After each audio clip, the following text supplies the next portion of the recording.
Bonjour à tous et bienvenue sur ma chaîne. Aujourd'hui on se retrouve pour une nouvelle recette, celle de la brioche Jean Dujat, riche en gourmandise. J'espère que ça vous plaira. Pour notre brioche chocolat noisette, nous allons avoir besoin de sucre, de noisettes grossièrement concassées, de beurre ramolli, de farine type T65, d'un œuf, de levure boulangère, de pépites de chocolat, de lait, de sel et de poudre de vanille. On commence par faire chauffer un petit peu le lait, il faut qu'il soit tiède. Attention, un petit conseil, essayez à ce qu'il ne dépasse pas les 50 degrés pour ne pas casser l'effet de la levure. Une fois le lait tiédi, on y ajoute la levure boulangère et on laisse activer pendant 10 minutes. Ensuite, on place le pétrin et on ajoute la farine, le sucre, l'œuf, la cuillère à café de sel et la cuillère à café de poudre de vanille. Et on y va pendant 10 minutes, vitesse 1.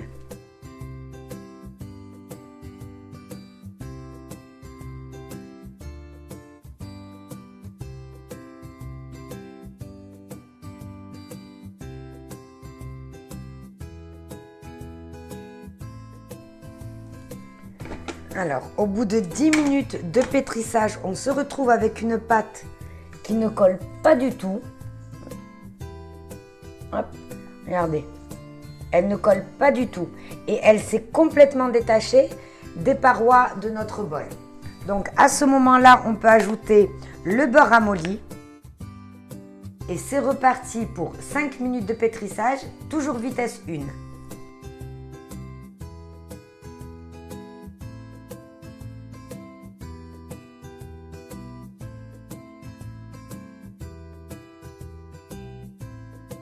Voilà, donc au bout des 5 minutes, on obtient une fois de plus une pâte qui ne colle pas. D'accord? Donc on retire notre pâte du robot, on forme une boule.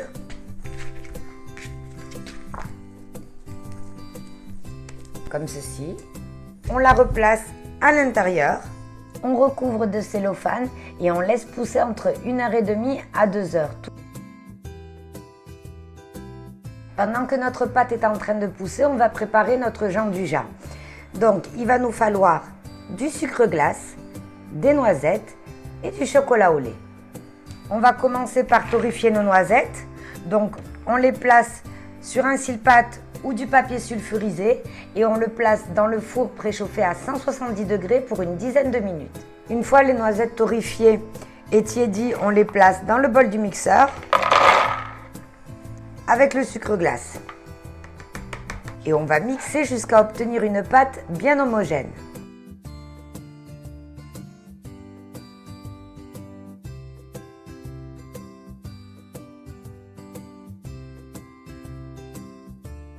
Voici donc, on obtient une super belle pâte de noisettes, bien lisse et brillante.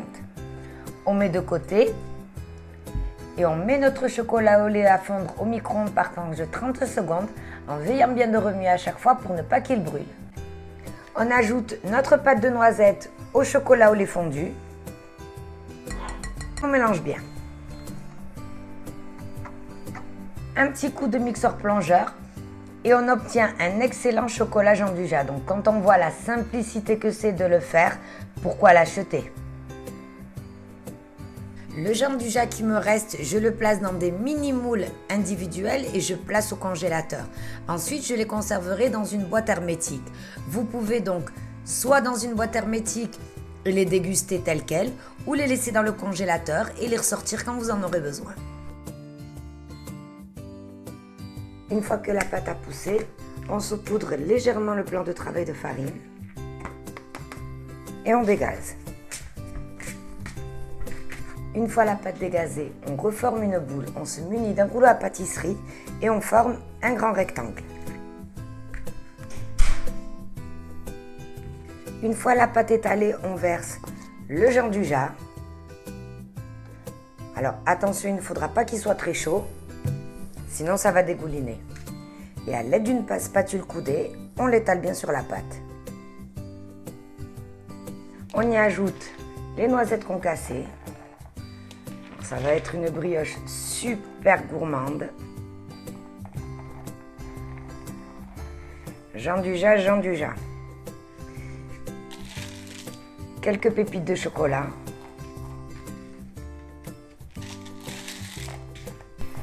Petit conseil, tirez les traits avant d'avoir mis les pépites de chocolat et les noisettes, ce sera bien plus facile. On va tirer des traits obliques en s'arrêtant bien à peu près 1 cm des bords.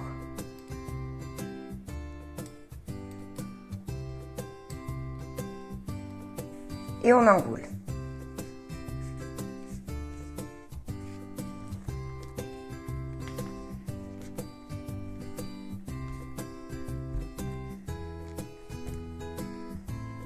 On dépose notre pâte sur un silpack ou du papier sulfurisé. On lui donne une forme de couronne. On la recouvre d'un torchon et on la relaisse pousser entre 30 à 45 minutes. Ma brioche a bien repoussé une deuxième fois. Je mélange une cuillère à soupe de lait et un jaune d'œuf. Et je viens badigeonner ma brioche pour la dorure.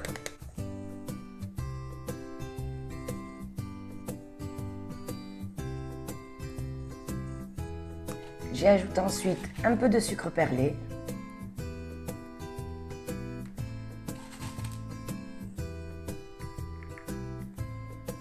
Et quelques noisettes entières.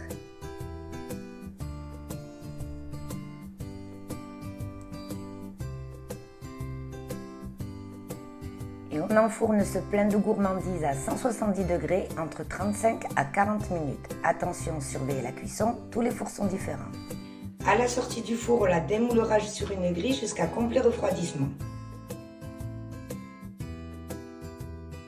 En attendant que la brioche refroidisse, on va réaliser un sirop de sucre. Donc pour cela, il nous faudra de l'eau, du sucre et de la poudre de vanille. Ça peut très bien être de l'arôme de vanille, de la fleur d'oranger, etc.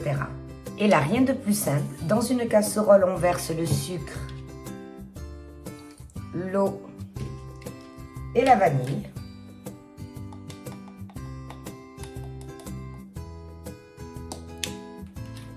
Et on porte à ébullition.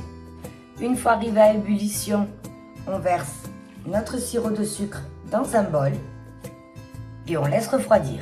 Une fois la brioche et le sirop refroidis, on va pouvoir badigeonner notre brioche. Donc voilà, le sirop de sucre, non seulement ça va lui apporter une petite gourmandise en plus, vous aura plu.